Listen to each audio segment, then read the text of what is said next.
आज रोज हड़दल गाम में आज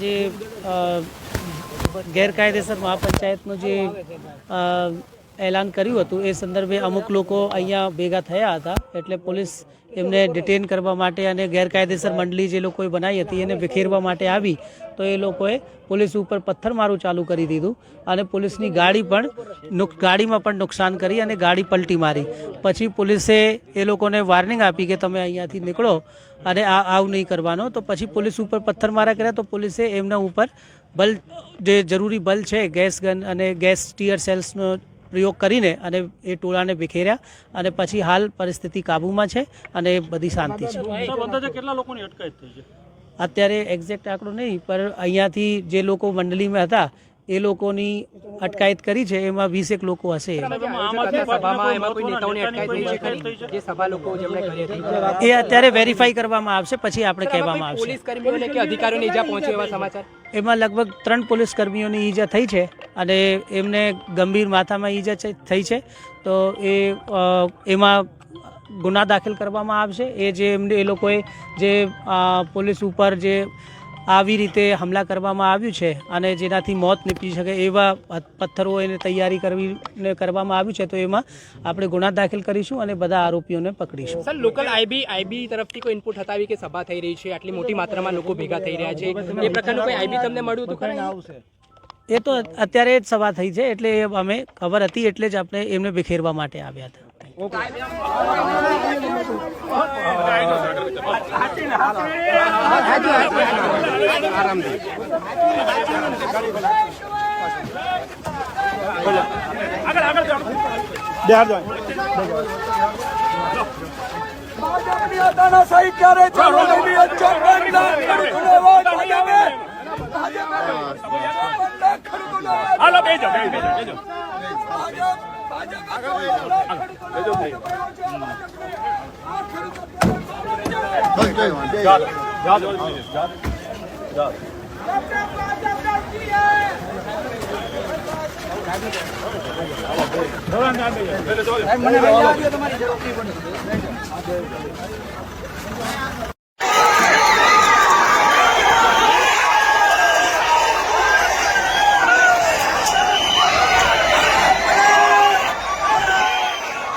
કેવી કાઢો બાબો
હા પોલીસ વાળા ગેર ગેસ પડે છે ગેર ગેસ પડે છે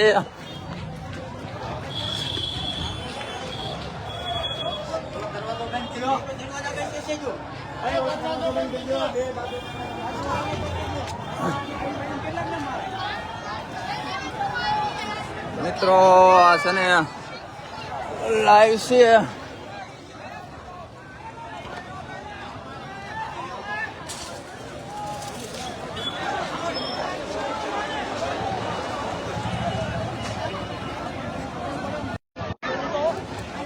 ઓલા પડ્યા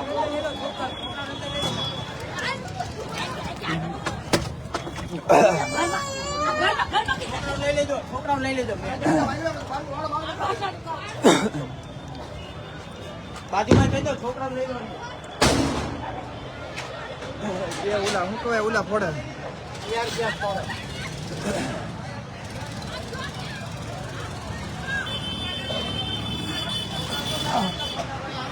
હા પોલીસ વાળા મજા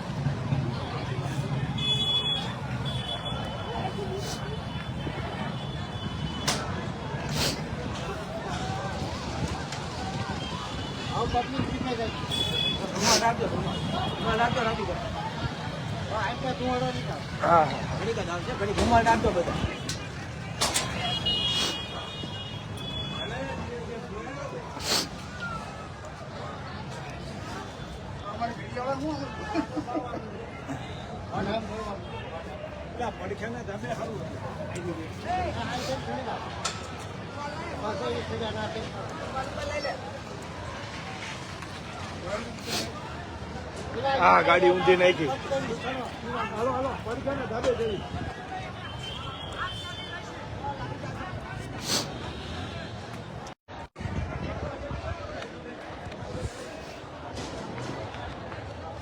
BBS ન્યૂઝ વાળા ભાઈ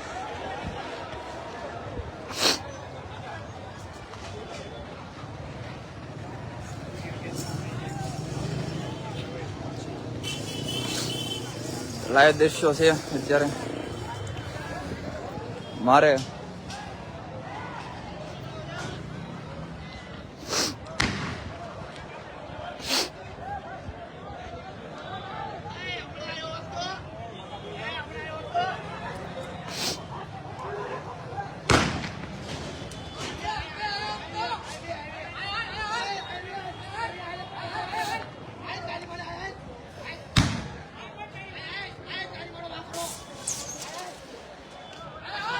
એટલે એક ફોન મારો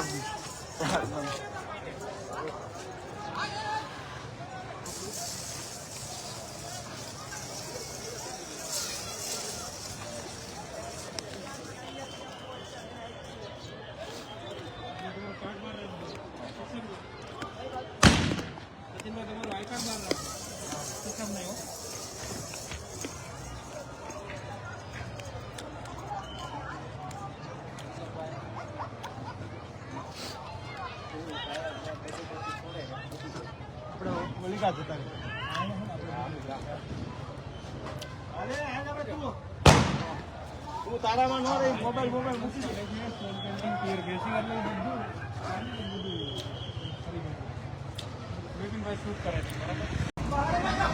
આ જોઈ શકો છો આ પોલીસને આ પોલીસની ગાડી છે અને આ પોલીસ ઉપર પથ્થરમારો કરી અને ગાડીને પણ આમ જો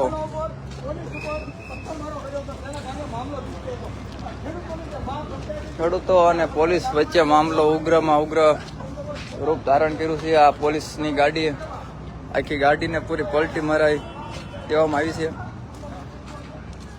આપ જોઈ શકો છો આ જો આ ખેડૂતો દ્વારા પોલીસની ગાડીને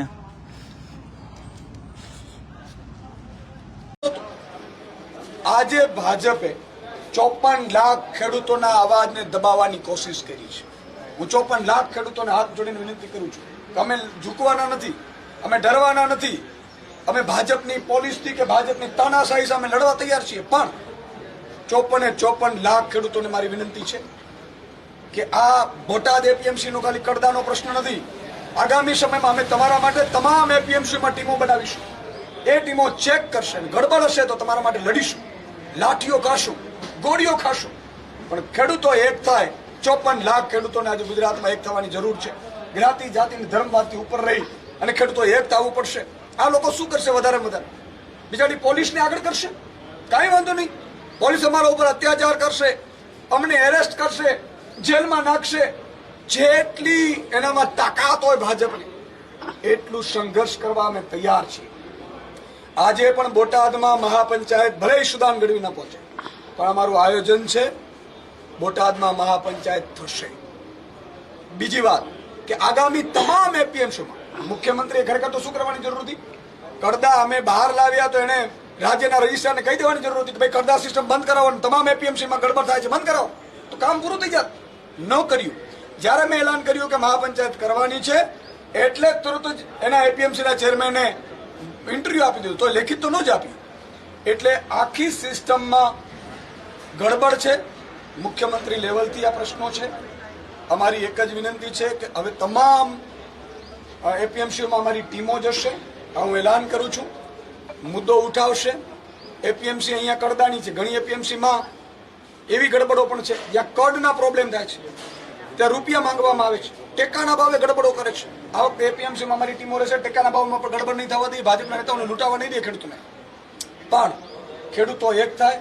અને આજે હું એલાન કરું છું કે આગામી 15 દિવસની અંદર અમે ગુજરાતમાં ફરીથી કિસાન મહાપંચાયત મોટીનું આયોજન કરીશું. જરૂર પડી માનનીય અરવિંદ કેજરીવાલજી ભગવત માનને પણ બોલાવીશું.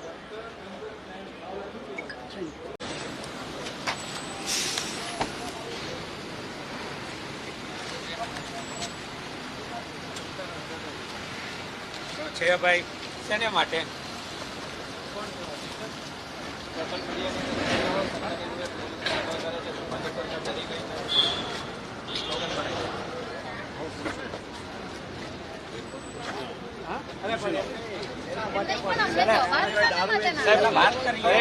આપણને જવાબ આપો ને સર.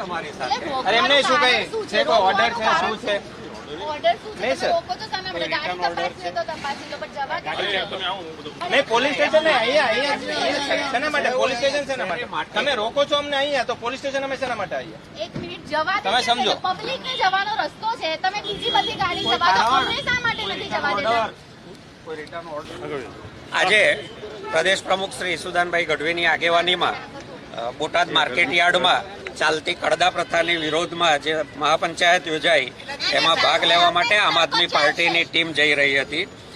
ગુજરાત પોલીસે ભાજપના ઇશારે બગોદરાજ આ આખી ટીમને રોકી દીધી છે. કોઈ કારણ આપવામાં આવતું નથી. કઈ કલમ નીચે રોકાયા છે એની કોઈ ચોખવટ નથી. આ ટીમથી સમાજને, કાયદો વ્યવસ્થાને શું જોખમ છે એ પણ કોઈ કહેતું નથી. માત્ર ભાજપને મન થયું કે રોકી દો એટલે પોલીસને આગળ ધરી દીધી, પોલીસે રોકી દીધી. પોલીસે કયા રહીને કામ કરે છે. બોટાદમાં પ્રશ્ન કડદાનો છે. ત્યાં ખેડૂતોનો જે કડદો થાય છે એ કડદો વર્ષોથી ચાલતો આવે છે.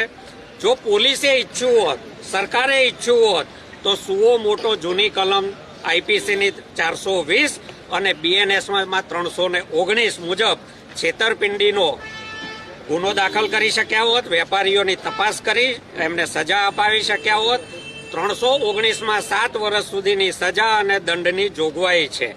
પરંતુ સરકાર અને પોલીસ આ કડદો એટલા માટે ચાલવા દે છે કારણ કે ભાજપની સરકાર પોતે કડદાથી બનેલી સરકાર છે. એ મત લેવા માટે કડદો કરે છે. ચૂંટણીમાં જીત્યા પછી જુદી જુદી સહકારી સંસ્થાઓના મેન્ડેટ આપવામાં કડદો કરે છે અને ભાજપે કરેલો કડદો, આપેલા મેન્ડેટ ખેડૂતો પાસેથી વેપારીઓ કડદો કરીને વસૂલ કરે છે.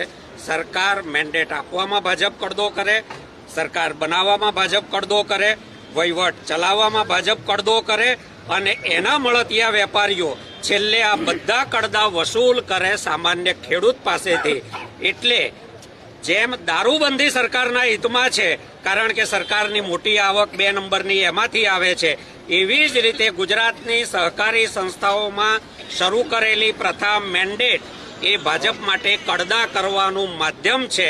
એટલા માટે ભારતીય જનતા પાર્ટી કડદા ચાલુ રાખવા માટે પોલીસને આગળ કરે છે અને ખેડૂતો પર લૂંટનું લાયસન્સ આપે છે.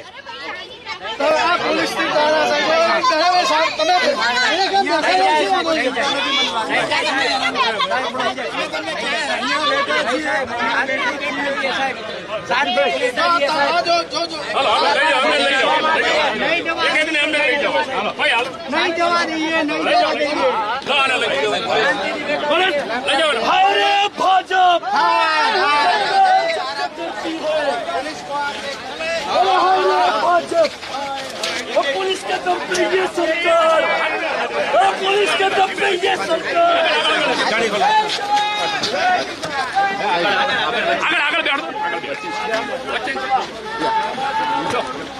ભાજપની આ તાનાશાહી ક્યારે